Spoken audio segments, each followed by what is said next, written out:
que la radio está muy viva. Lo que pasa es que ha cambiado mucho, porque la radio más bien siempre la han querido matar, ha agonizado por su parte, la radio ha tenido muchas etapas, pero también lo que pasa, yo creo, es que la radio ha tenido varios protagonistas. Y uno de los aspectos o grandes fenómenos de la radio es que la voz poco a poco ha tenido que pasar del lado de quien oye, porque en gran medida antes se acaparaba la voz en solamente algunas grandes personalidades, en algunos grandes fenómenos, y poco a poco esa pues como divorcio con la gente implicó que la radio se quedara un poco sorda, un poco muda y quizá fuera de época, de tal manera que solamente hasta los años 80 supimos lo que significaba que la radio fuera un medio de comunicación, es decir, que llevara y trajera contenidos. En los años 80, en 1985, el gobierno le prohibió a la gente que saliera a la calle a ayudar, pero el ejército fue insuficiente. Los medios tuvieron que voltear a la gente y darle voz. Y desde entonces, de manera más, digamos, importante o quizá porque la gente ha presionado más, se ha escuchado su voz. Y eso yo diría que es importante porque como ahora todos podemos tener nuestro ratito de popularidad, a veces lo ejercemos irresponsablemente y quizás sea uno de los peligros. Sin embargo, es preferible ese peligro a la censura, porque la censura ha sido la peor de las experiencias de la historia de los medios.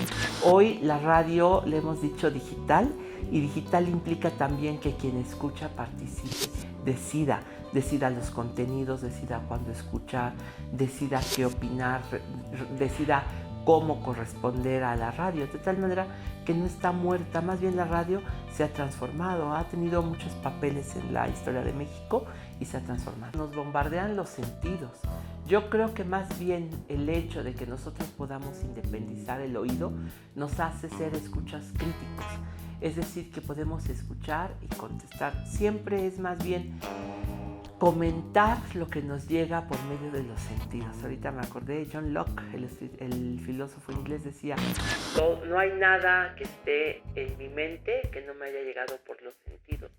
Entonces lo que tenemos que hacer es retribuir con un discurso crítico a lo que nos llega por los oídos, a lo que nos llega por los ojos, a lo que nos llega por donde nos llegue, le tenemos que contestar y nosotros armar un discurso. Entonces no importa tanto que nos bombardee lo audiovisual, si podemos contestar.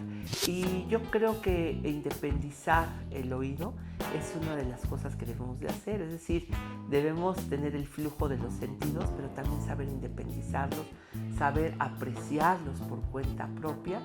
No todo es la lectura o el cine o la realidad visual, sino que hay una parte de nuestro ser que se alimenta del auditivo. Es importante la radio porque es lo más inmediato.